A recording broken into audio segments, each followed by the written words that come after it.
Welcome back.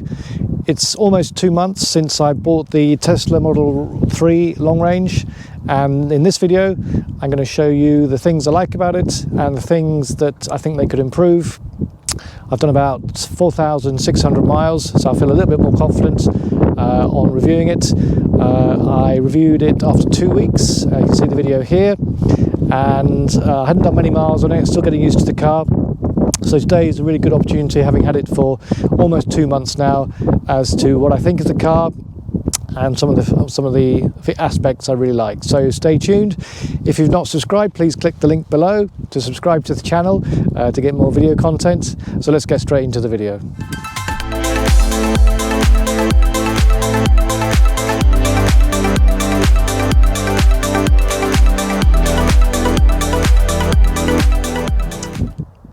So the things I like about the car, I like the colour. It's midnight silver. It hasn't been washed. I washed it once on New Year's Eve.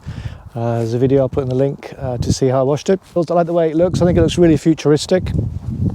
I like the profile of it is also really good, and it's comfortable inside. The other thing I like about the Tesla Model 3 is obviously the range. It has about 335 miles at 100%, but you very rarely charge to 100% unless you're doing a long journey. The range is good. Obviously it goes down in winter as the weather, and you have the heating on, heated seats, steering wheel, the percentage will drop. But the range is really good. I watched loads of videos on YouTube about Teslas before I got one. It's a lot of money to invest in a car, so you have to make sure you're making the right decision. One person I did listen to or watch a lot of his videos was Tesla Bjorn, or Bjorn Nyland. You can check him out on YouTube. He's done lots and lots of tests on Tesla Model 3 in Norway, and also he's got lots of data about range and how many miles he's done in winter and in winter as well. I'll leave a link in the description below. But well worth having a look. And I suppose on the back of that, I kind of trusted him, and I thought I'd make the right decision in purchasing it, having seen how well it does, how well it performs in a relatively cold climate on some of the tests he was doing in winter. So that was good kind of affirmation that I made the right choice of the model I got. I also got the enhanced autopilot package. That's really good for things like auto parking, cruise control, lane changing, doing automatically. It'll navigate on autopilot as well, and all these kind of functionalities I wanted as well. My old car had heated seats, didn't have a heated steering wheel, but it held all the bells and whistles, and I really wanted a similar car that had the same as, and potentially more than my previous car. Also with Tesla you get over-the-air updates, so I've had it since November. I've probably had about 1 or 2 software updates a month. Obviously you had the big holiday one with the light show, and they've included some lane change, so now you've got the blind spot camera on the center console, which is really good. I also noticed that it parks now where in perpendicular parking it can park where there are no cars either side. Now when I first got the car it couldn't do that. With the update, I tested it last night in the dark, well, in a supermarket car park, and it worked really well. It parked in between 2 white lines with no cars either side. Now that I couldn't do that 2 months ago, so it is a car that will improve as time goes by.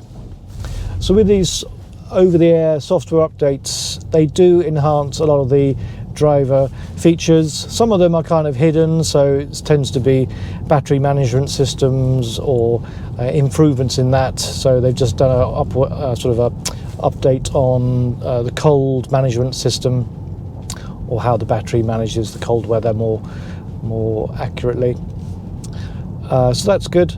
The comfort's really good. It is quite a firm ride, and the road noise is also quite pronounced as well. I guess I was expecting it to be a little bit quieter.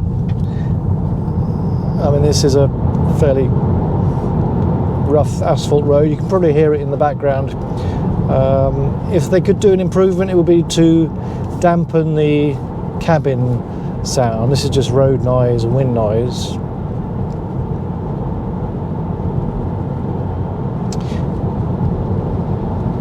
And there is double glazed windows on the front windows, but not in the rear windows.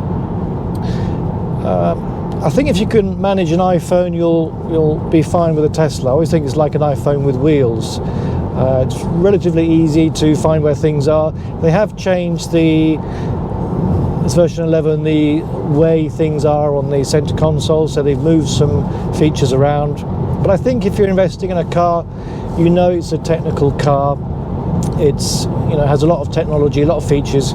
You need to keep that in mind when you buy. You can't get too uptight if an update comes through and they've changed certain things or they've changed the layout. It doesn't really bother me. I don't get too fussed about it.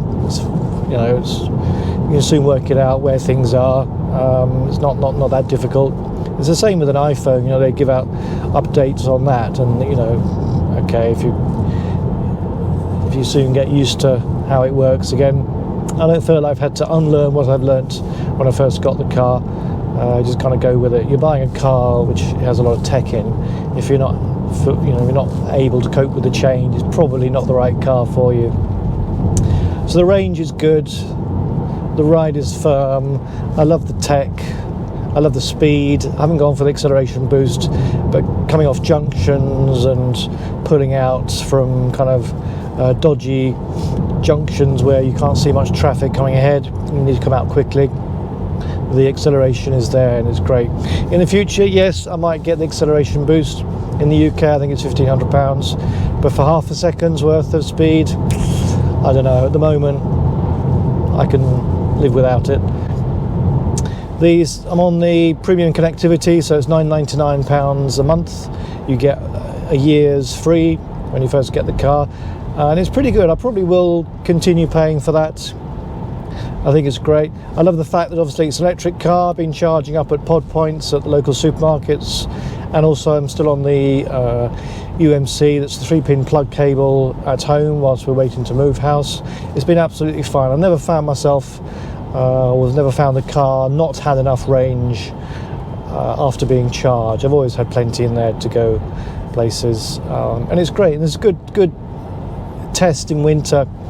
This morning the weather was -3 degrees, I think it was, and I could defrost the car in minutes from the comfort of your home, and it doesn't take very long to preheat the cabin either, and you get into a nice warm car when it's dark and cold outside. It's brilliant. I think the benefits are great. It's really a lot of thought has been put into the driver experience as well. What else can I tell you about the car? I just really enjoyed driving it, even when you're not on autopilot. So now I'm steering it myself. It's just a great car. It's good fun. It's a bit like driving a normal car. There's nothing kind of too scary about it. You just need to keep control of it at all times. It's just a wonderful car. It's the best car I've ever owned. Certainly won't go back to ICE cars. Charging isn't a huge issue. You have the Tesla supercharger network as well. What other car manufacturer can offer with regular over-the-air software updates as well? And I wanted the best EV, and hands down, at the moment in 2022, I believe the Tesla is the best electric vehicle on the market. Why else would it be number 2 in the world, most popular selling car? I read about on the news a couple of days ago. I wasn't sure what the number 1 selling car was. I should do some research, but Tesla's certainly, they can't keep up with demand. I had to wait 11 weeks for this car. You know, they're obviously doing something right. People love the car, they love driving it. So I think they've hit the jackpot with this model. It's fantastic, absolutely fantastic. The other thing, if you're considering buying a Tesla, is to join one of the Facebook groups. So I'm with UK Tesla Owners Club, and I was on there a few months before I bought the car, and you certainly hear a lot about other people's experiences, and I picked up so much knowledge from them. So shout out to the admins there at that group. They also do new owners sort of welcome, so you can get to speak to people about their experiences of the car. So that's it for today. I hope that you found that useful. Thank you for watching. If you enjoy the content, please do subscribe. Hit the subscribe button. or at least consider subscribing. That would be great. It really helps with the algorithms, helps my videos be found on YouTube. So I'd really appreciate that. And I'll see you in the next video.